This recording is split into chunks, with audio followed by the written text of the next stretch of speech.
فاسألوا أهل الذكر إن كنتم لا تعلمون۔ بسم اللہ الرحمن الرحیم۔ السلام علیکم جی۔ پروگرام فتویٰ آن کرنٹ ایشوز میں آپ کو خوش آمدید کہتے ہیں۔ میں ہوں آپ کا میزبان ارسلان اعظم۔ ہر پیر اور جمعرات کی شب آپ کی خدمت میں حاضر ہوتے ہیں اور کوشش کرتے ہیں کہ ہمارے اس پلیٹ فارم سے دینی ذوق کو اجاگر کیا جائے، اور اس کے ساتھ ساتھ پیرالل آپ کے سوالوں کے جواب بھی دیے جاتے ہیں۔ شرعی سوالوں کے جواب بھی ہمارے پروگرام کا حصہ ہوتے ہیں، اور آپ بھی ہمارے پروگرام کا حصہ بن سکتے ہیں۔ آپ کے بھی اگر کوئی شرعی سوالات ہیں تو جناب نیچے دیے گئے نمبر پر آپ ہمارے پروگرام کا حصہ بن سکتے ہیں۔ فتویٰ آن کرنٹ ایشوز، کیونکہ ہم ایک تو کرنٹ جو ایشوز ہیں ان پر بات کرتے ہیں، اور آج کے اگر ہم کرنٹ ایشوز کی بات کریں تو آج کے دو کرنٹ ایشوز ہیں، اور یہ کرنٹ ایشوز آپ کی نظروں سے بھی گزرتے ہیں۔ جو سب سے پہلا مسئلہ ہے وہ یہ ہے، جو آج کا کرنٹ ایشو یہ ہے کہ کراچی میں جو کارساز روڈ پر جو ایک خاتون سوار تھیں، انہوں نے ہٹ کیا، جس کے باعث 2 لوگ جو ہے جان کی بازی ہار گئے، اور اس کے ساتھ ساتھ 4 لوگ جو ہیں وہ ابھی زخمی ہیں، اور اس کے ساتھ ایک شخص جو ہے اس کی حالت بھی جو ہے وہ خاصی تشویشناک ہے۔ تو دوسرا جو ہے ہمارا آج کا ایشو ہے جی، وہ یہ ہے کہ برطانیہ میں ہنگاموں کے باعث جو غلط معلومات پھیلانے کا الزام ہے، لاہور کے شہری کے خلاف جو ہے وہ مقدمہ درج ہوا ہے۔ تو پروگرام کا آغاز جو ہے ان 2 خبروں سے کرتے ہیں، ان 2 سٹوری سے۔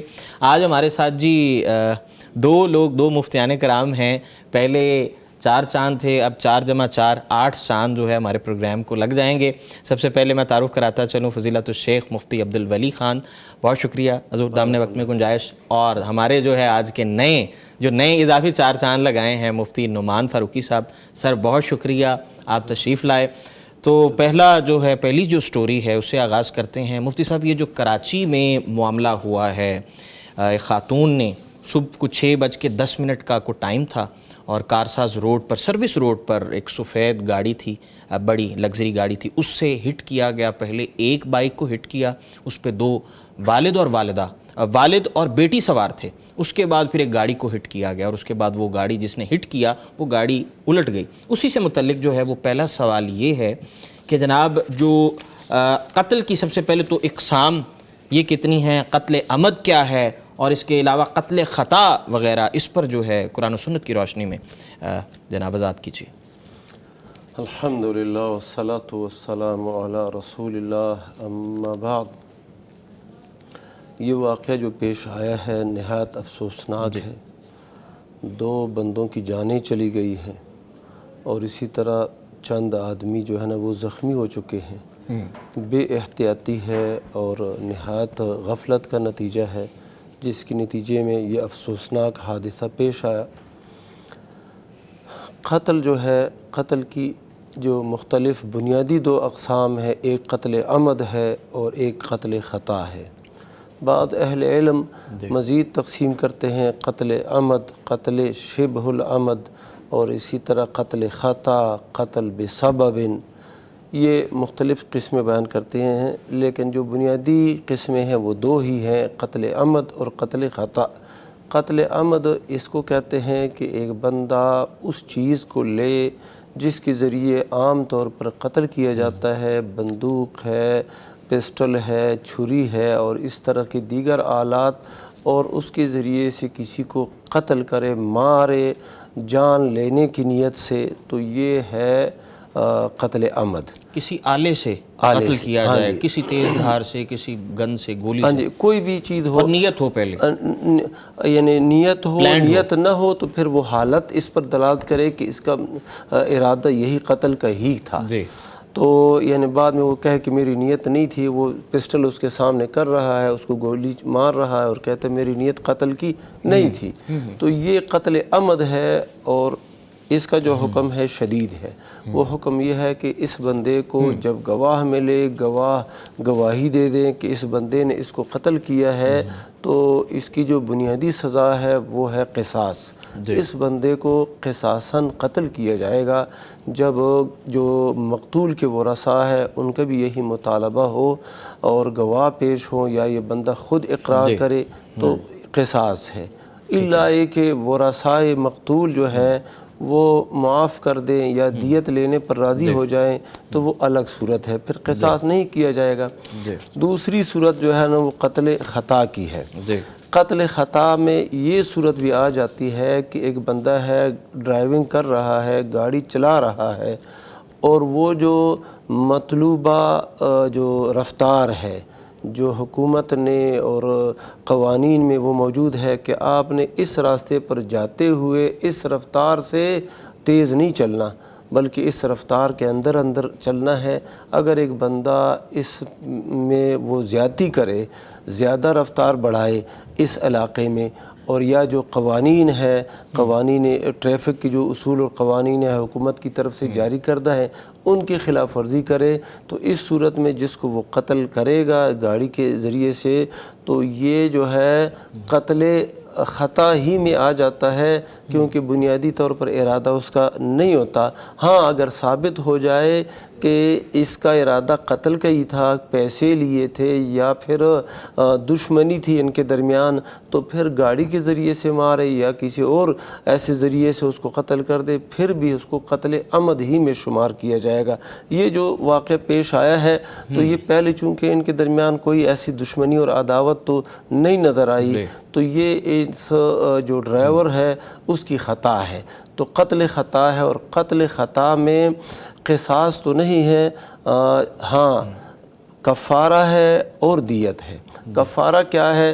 کفارہ یہ ہے کہ یہ شخص جس نے ان بے گناہ لوگوں کی جان لی ہے یہ غلام آزاد کرے گا، غلام آزاد کرے گا۔ اگر غلام موجود نہیں ہے تو پھر 2 ماہ مسلسل روزے رکھے گا، 2 مہینے مسلسل روزے رکھے گا، اور اگر وہ کسی وجہ سے نہیں رکھ سکا تو پھر جب اس کو طاقت اور قدرت حاصل ہو جائے گی تو یہ ایک اللہ کا حق ہے اس بنیاد پر، جب بھی وہ اس کو طاقت حاصل ہو جائے گی تو وہ روزے رکھے گا، 2 ماہ روزے، یا غلام آزاد کرے، وہ نہیں ملتا تو پھر 2 ماہ مسلسل روزے رکھے گا، اور دیت ادا کرے گا مقتول کے ورثاء کو۔ وہ دیت کیا ہے؟ یہ جو قتل عمد ہے اس میں دیت اربعان ہے۔ اربعان کا مطلب یہ ہے کہ 4 قسم کے اونٹ جو ہے وہ ان کی عمریں زیادہ ہوں گی، وہ ادا کرے گا مقتول کے ورثاء کو۔ اور جو قتل خطا ہے اس میں دیت جو ہے وہ اخماسن ہے، یعنی 5 قسم کے اونٹ۔ سب سے پہلے جو ہے نا 20 بنت مخاض کہتے ہیں، یعنی وہ اونٹنی جو 1 سال کی ہو چکی ہے اور دوسرا سال اس کا شروع ہو گیا ہے، اس کو بنت مخاض کہتے ہیں۔ 20 بنت مخاض دے گا یہ مقتول کے ورثاء کو، اور 20 ابن مخاض دے گا، یعنی وہ نر اونٹ جو ہے جو جس کی عمر 1 سال ہو چکی ہے اور پھر دوسرا سال شروع ہے، یہ ہے 40 اونٹ ہو گئے۔ اور پھر اس کے بعد 20 جو ہے نا بنت لبون دے گا۔ بنت لبون کا مطلب یہ ہے کہ وہ اونٹنی جس کی عمر 2 سال ہو چکی ہے اور تیسرا سال شروع ہے، یہ بنت لبون ہے۔ اچھا یہ مفتی صاحب یہاں ایک چیز میں آپ سے پوچھنا چاہوں گا کہ یہ جو دولت کے میدان میں تولا جاتا ہے، جب ایسا کوئی معاملہ ہو جائے، نشے کی حالت میں گاڑی مار دی جائے، کسی کی جان چلی جائے، تو اس کے عوض جو ہے لوگ دولت دے کے اپنا معاملہ سالو کر لیتے ہیں، تو اس کو کیسے؟ میں وہ بتا رہا ہوں کہ بنیادی طور پر تو یہ چیزیں ہیں، یعنی بنت مخاض، 20 بنت مخاض، 20 ابن مخاض، 20 جو ہے نا بنت لبون 2 سالہ اونٹنی جس کے 2 سال پورے ہو چکے ہیں، تیسرا سال شروع ہے، اور 20 جو حقے ہیں جس کی عمر 4 سال 3 سال پورے ہو چکے ہیں اور چوتھا سال شروع ہے، اور جو ہے 20 جزائے ہیں۔ 20 جزائے کا مطلب ہے کہ 4 سال پورے ہو چکے ہیں، 5واں سال شروع ہے۔ یہ اخماسن 5 قسم کے اونٹ یہ ادا کرے گا۔ اب ضروری نہیں ہے کہ بندہ یہ اونٹ ادا کرے، بلکہ ان کی قیمت لگا کے وہ پھر مقتول کے ورثاء کو یہ ادا کرے گا۔ یہ دیت ہے، لازم ہے، اور اس سے کوئی یعنی لائے کہ وہ معاف کر دے، جو مقتول کے جو ورثاء ہیں وہ معاف کر دیں تو پھر تو الگ بات ہے۔ اگر معاف نہیں کریں گے تو اس چیز کی ادائیگی لازم ہے، اور حکومت حکومت جو ہے اس کو یہ حق حاصل ہے کہ اس قاتل کو جو جس نے گاڑی کے ذریعے لوگوں کی جان لی ہے اس کو سزا دے دے، جیل میں ڈالے کافی عرصے کے لیے، یا اور مزید جرمانہ، دیت کے علاوہ جرمانہ اس کے اوپر ڈال دے، جسمانی سزا دے دے، یہ حکومت کو یہ حق حاصل ہے۔ اس کو وہ تعزیری سزا جو اصل سزا کے علاوہ ہے، تو یہ جو جرم ہوا ہے اس کے ساتھ یہ ہونا چاہیے کہ 2 بندوں کی جان لی ہے، 2 بندوں کو اب لازماً دیت دے، اور وہ اس ترتیب سے دیت دے، اور جو زخمی ہو گئے ہیں زخمیوں کی مرہم پٹی کے لیے اس کو بھی پیسے ادا کرے، اور اسی طرح حکومت بھی ایسے لوگوں کو یعنی سزا دے دے تاکہ آئندہ دیگر لوگوں کے لیے عبرت بن جائے۔ عدل و انصاف کا جو ہے وہ بول بالا ہونا چاہیے، اور جن کی جانیں چلی گئی ہیں ان کے ساتھ جو ہے یہ قرآن و سنت کی روشنی میں ایسا معاملہ جو ہے وہ ہونا چاہیے۔ جی اگلی جو ہماری سٹوری ہے، آج کا جو سلسلہ ہے، دوسری جو سیکنڈ سٹوری ہے، وہ برطانیہ میں ہنگاموں کا باعث بننے والی غلط معلومات پھیلانے کا الزام ہے۔ لاہور کے شہری ہیں، ان پر جو ہے وہ مقدمہ درج کیا گیا۔ ایک نجی ویب سائٹ نے اس خبر کو نشر کیا اور اس میں یہ ظاہر کیا کہ فلاں جو ہے شخص جس نے ہنگامہ وہاں پہ کرایا یا اس محفل کا جو حصہ بنا، وہاں پر اس کا تعلق مسلم مذہب سے ہے۔ تو اسی حوالے سے مفتی نعمان فاروقی صاحب، سر بہت شکریہ، اس پر روشنی ڈالیے گا کہ قرآن و سنت کی روشنی میں، شریعت اسلامی کی روشنی میں جو ہے ہم یہ جو سوشل میڈیا نے جو فیک نیوز پھیلانے میں آسانی مہیا کی ہے، جھوٹی خبر دینے والے کے بارے میں شریعت کیا کہتی ہے؟ نحمدہ ونصلی ونسلم علی رسولہ الکریم۔ پہلی تو بات اس میں یہ ہے کہ خبر جو بھی کسی کے پاس پہنچتی ہے تو اسے اس کی پوری تصدیق کرنی چاہیے۔ جی، اگر وہ تصدیق نہیں کرتا اور کوئی ایسا ریئیکشن، کوئی ایسا اظہار کرتا ہے تو وہ خطا پہ ہے، غلطی پہ ہے۔ قرآن مجید میں بڑا واضح اصول ہے، ان جاءکم فاسق بنبأ فتبینوا۔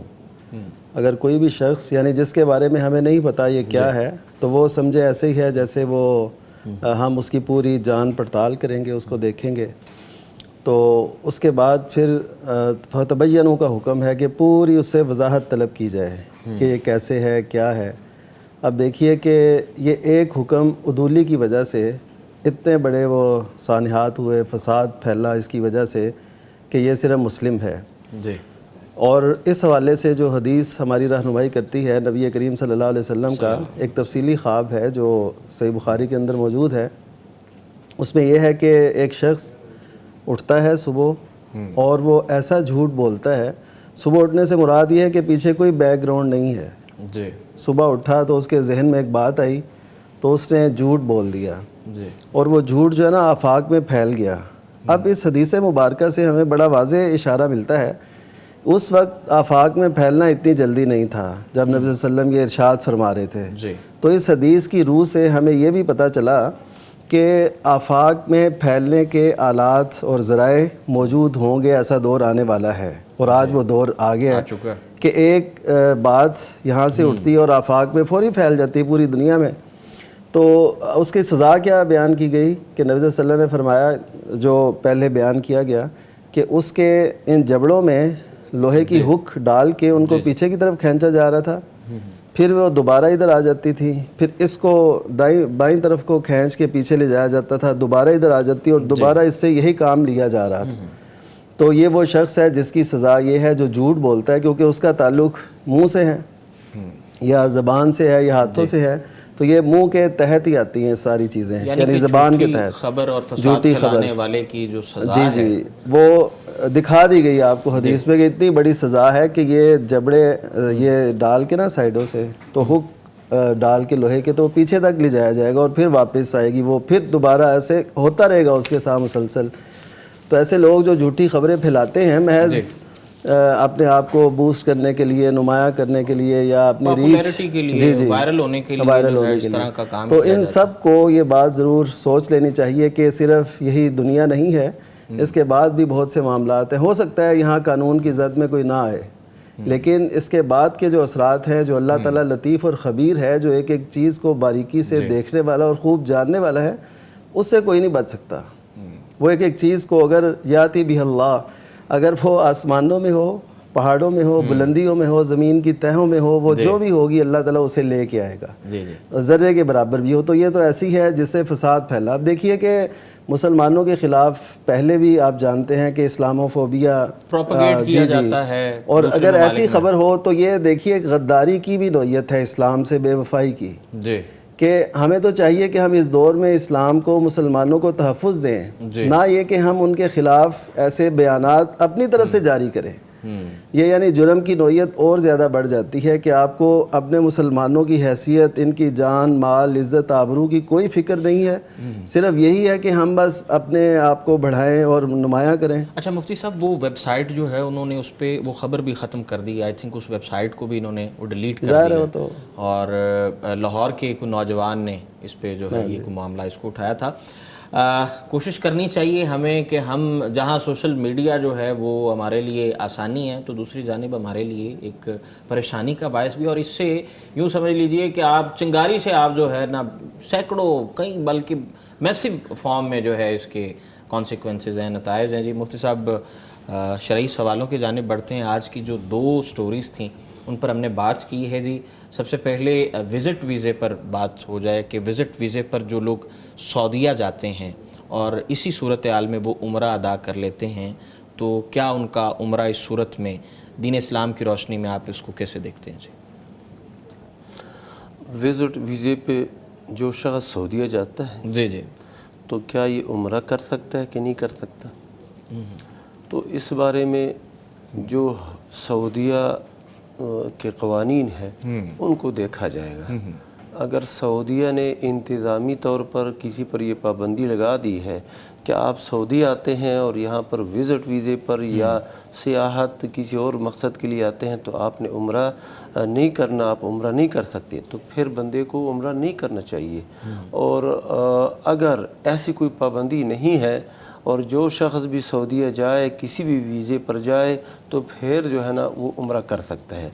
ہمارے علم کے مطابق سعودیہ نے یہ اعلان کیا ہے کہ جس طرح کے ویزے پر بھی آپ آ جائیں سعودیہ آپ عمرہ کر سکتے ہیں، عمرے کی اجازت ہے، لیکن اس شرط پر کہ آپ نے وہ ایک اپلیکیشن ہے نسک، اس کو ڈاؤن لوڈ کرنا ہے اپنے موبائل میں، اس میں اپنے آپ کو درج کرنا ہے، اندراج کرنا ہے، رجسٹریشن کرنی ہے، اور اس کے بعد پھر وہ آپ کو وقت بتائیں گے کہ آپ نے فلاں وقت میں آ کے اپنا عمرہ ادا کر لینا ہے. تو یہ اس کے لیے ضابطہ ہے. تو اس ضابطے پر عمل کرتے ہوئے وزٹ ویزے والا یا کوئی بھی شخص جا کے وہ عمرہ کر سکتا ہے، کوئی پابندی نہیں ہے. یعنی یہ جو ضابطے انہوں نے بنا دیے ہیں ان ضوابط کی پابندی کر کے بندہ جائے اور عمرہ کرے. قوانین کی پاسداری کر کے وہ جو گورنمنٹ نے قوانین بتائے ہیں، جو سٹرکچر بتایا اس کو فالو کر کے آپ وزٹ ویزا پر عمرہ کر سکتے ہیں. یہاں پر جی وقت ہوا ہے ایک بریک کا. اگر آپ ہمارے پروگرام کا حصہ بننا چاہ رہے ہیں، اگر آپ کا کچھ سوال ہے، شرعی سوال ہے، سماجی سوال ہے، تو نیچے دیے گئے نمبر پر ہم سے رابطہ کر سکتے ہیں. جی فاسألوا أهل الذكر إن كنتم لا تعلمون فاسألوا أهل الذكر إن كنتم لا تعلمون.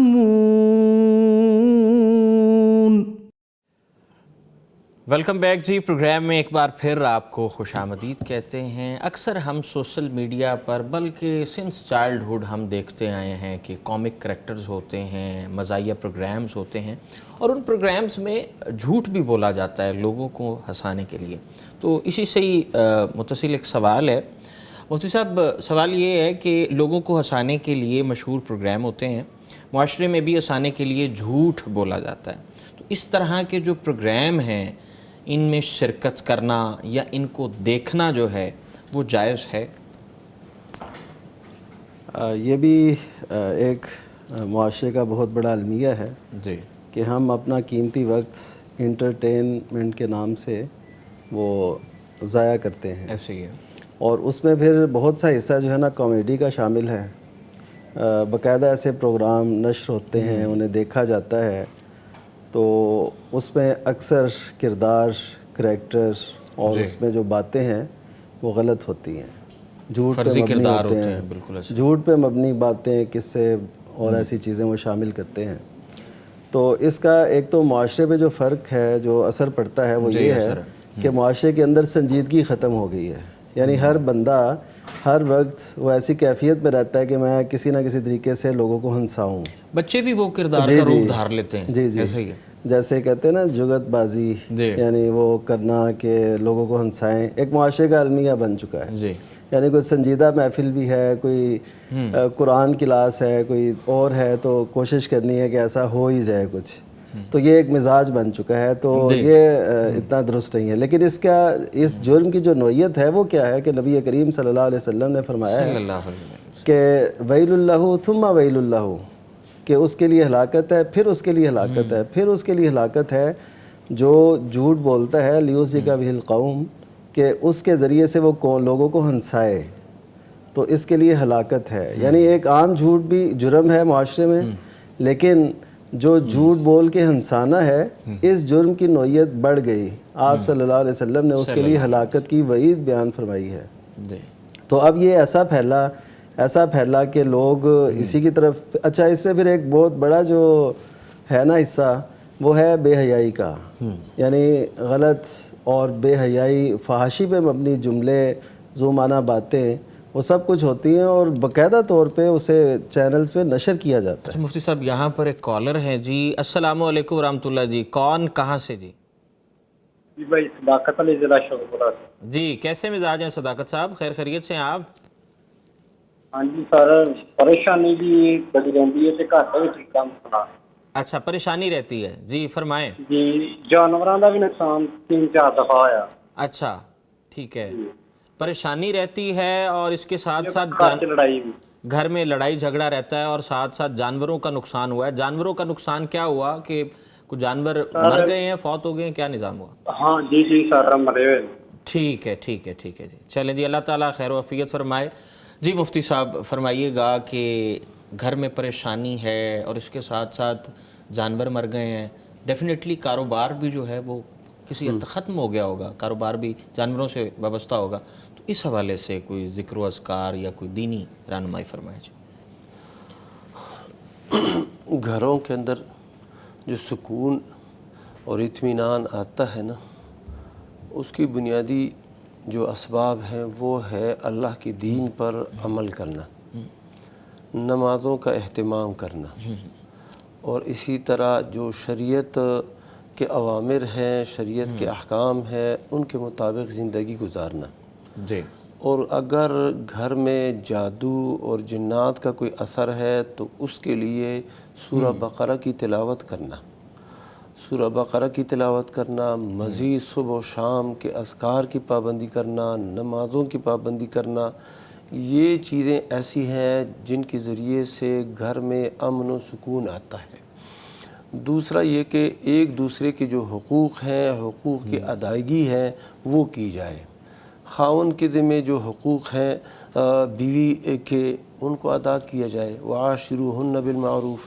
اسی طرح جو خاوند کے حقوق ہیں وہ بھی عورت ادا کرے، لتسکنوا الیہا، بندہ شادی کرتا ہے اس لیے کرتا ہے کہ اس سے سکون حاصل کرے، اور یہ سکون تب حاصل ہوتا ہے جب ایک دوسرے کے حقوق کی ادائیگی ہو۔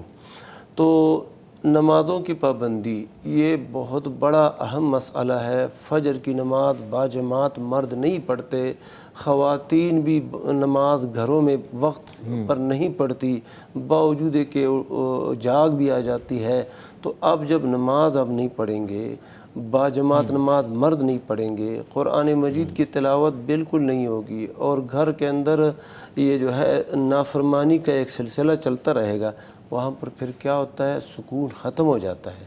ضروری یہ ہے کہ ہم گھروں میں سکون لے آئیں، اور جو معاملات ہیں ان معاملات کے اندر سچائی سے کام لیں اور ہر ایک کے حقوق کو ادا کریں، تو اس سلسلے میں پھر امن و سکون آئے گا۔ میں اپنے اس بھائی کو یہ نصیحت کرتا ہوں کہ سورہ بقرہ کی تلاوت بہت زیادہ کریں۔ اگر بندہ بعض اوقات نہیں کر سکتا تو اس کی جو ریکارڈنگ ہے وہ لگا کے اونچی آواز میں وہ سنیں، گھر کے سارے افراد سنیں، اور اسی طرح صدقہ اور خیرات یہ بھی دیں اپنی حیثیت اور استطاعت کے مطابق، اور یہ جو ہے نا درود شریف اس کی کثرت کریں. امید ہے اللہ سبحانہ و تعالیٰ کرم فرمائے گا. اللہ تعالیٰ جو ہے ان صاحب کے لیے آسانی فرمائے. مفتی صاحب وہ کال کی وجہ سے سوال ادھورا رہ گیا تھا، تو وہ جو ہم ذکر کر رہے تھے کہ یہ جو مزاحیہ کردار اور یہ جو پروگرامز دکھائے جاتے ہیں ہنسانے کے لیے، اور فرضی کردار بھی، اور اس میں جھوٹ موٹ کی جو کہانیاں بنائی جاتی ہیں، اس پر روشنی فرما دیں. ایک تو اس میں پہلو ہے نقالی کا، جی دو تو میں نے بیان کیے. جی بالکل آپ نے بیان ایک ہے نقالی کرنا، کسی کی نقل اتارنا، تو یہ بھی شریعت کے اندر ممنوع ہے. پھر اس میں استہزاء ہوتا ہے، یعنی آپ کبھی بھی اچھے کردار سے اس کو پیش نہیں کرتے، آپ ہمیشہ کسی کی نقالی کر رہے ہوں تو حقارت اور استہزاء کا عنصر شامل ہوتا ہے. جی تو کسی کو مذاق کا نشانہ بنانا، چاہے وہ کسی بھی لیول کا ہو، اور اجتماعی سطح پر پھر ایسے کرنا، کسی کی عزت سے کھیلنا، تو یہ بہت بڑا شریعت میں جرم ہے. جیسے حدیث مبارکہ میں ہے کہ سود کے جو ہے 70 سے زائد درجے ہیں، یعنی اتنا بڑا ایک جرم ہے. اس میں سے سب سے جو اوپر والا ہے نا وہ ہے شتم الاعراض، کہ لوگوں کی عزتوں کی نیلامی کرنا ان پہ. تو یہ دیکھیے کہ ان مزاحیہ کریکٹر میں کسی کو نشانہ بنایا پوائنٹ جاتا ہے، آؤٹ کیا جا رہا ہوتا ہے ڈائریکٹلی، باقاعدہ پلان کر کے کہ آج اس کے بارے میں ایسے کہنا ہے، ایسے کرنا ہے، اور یہ کرنا ہے، نشانہ بنایا جاتا ہے. اور وہ آڈینس میں بھی سوال کیے جاتے ہیں، میزبان آڈینس سے پوچھ رہا ہوتا ہے اور ان کو ڈائریکٹلی مائک کے ذریعے وہ تو نشانہ اس وجہ سے میرے خیال میں اگر ہم شریعت اسلامیہ کے نقطہ نظر سے دیکھیں تو اس میں ایک جرم نہیں ہے، بہت سے جرم شامل ہو گئے، اور یہ سب کچھ جو ہے نا ملی سطح پر، ملکی سطح پر یہ ہو رہا ہے، اور اس کو باقاعدہ طور پہ سپورٹ کیا جاتا ہے اور دیکھا جاتا ہے، پھیلایا جاتا ہے. ایسا ہی ہے. اس تو یہ جرم کی نوعیت بڑھ گئی. اس کے اثرات ہوتے ہیں نا، پھر وہ برکت اٹھ جاتی ہے، ناراضیاں، پھر وہ ایک دوسرے سے دوریاں، ڈس ریسپیکٹ کا ایلیمنٹ، نفرتیں. جی نفرت والا بہت بڑا ایک جرم ہے. جیسے حجۃ الوداع کے موقع پہ نبی کریم صلی اللہ علیہ وسلم نے فرمایا تھا کہ تمہارے خون، تمہارے مال اور تمہاری عزتیں ایسے ہی حرام ہے جیسے یہ دن، یہ مہینہ اور یہ شہر حرمت والا ہے. تو یہ عزت کی نیلامی کرنا یہ ایک بہت بڑا جرم ہے، اور یہ تقریباً اس کا خاص حصہ ہے کہ جب تک آپ کسی کو نشانہ نہیں بنائیں گے، کوئی بھی ہو، کسی پارٹی کا ہو سکتا ہے، کوئی شخصیت ہو سکتی ہے، تو جب اس کو آپ نشانہ بنائیں گے تو اس کے نتیجے میں اس کی حقارت تو پھیلے گی اور بہت زیادہ بڑھے گی. تو یہ عزتوں کی نیلامی جو ہے، اور یہ جو اس سے معاشرے میں فرق پڑ رہا ہے کہ عزت کسی کی بھی محفوظ نہیں ہے. جی تو اس وجہ سے ہمیں ان سے مکمل طور پہ احتراز کرنا چاہیے، بچنا چاہیے.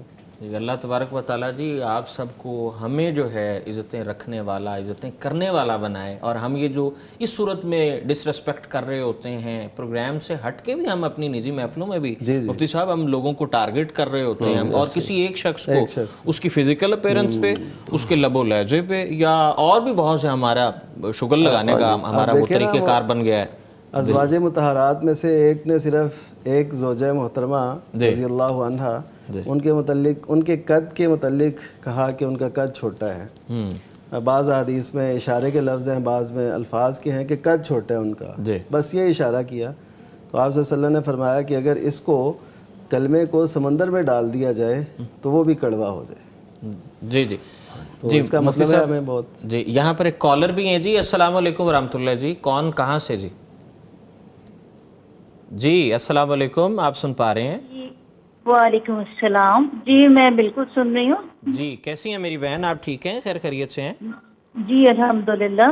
جی فرمائیے کیا پوچھنا چاہیں گے آپ؟ وعلیکم السلام ورحمۃ اللہ. اچھا جی سوری، میں سمجھ رہی ہوں کہ شاید کنیکٹ ہو رہا ہے ابھی فون. جی جی کوئی بات اچھا نہیں. میں نے یہی پوچھنا تھا، مسز زاہد بات کر رہی ہوں، کہ یہ جس ٹاپک پہ آپ بات کر رہے ہیں یہ بڑا اہم ٹاپک ہے، اور آج کل ٹی وی پہ مختلف پیروڈیز بھی کی جاتی ہیں، نقلیں بنائی جاتی ہیں، اور جن ایکٹرز کی نقل بنائی جا رہی ہوتی ہے وہ بڑے خوش ہوتے ہیں اس بات میں کہ ہماری نقل بنائی جا رہی ہے. تو اس پہ بھی پلیز آپ ضرور بات کیجیے گا. اور کچھ انٹرٹینمنٹ اس طرح کی ہیں جس میں جھوٹ تو نہیں ہے، لیکن یہ کہ اس کو لائٹ فارم میں لیا جاتا ہے.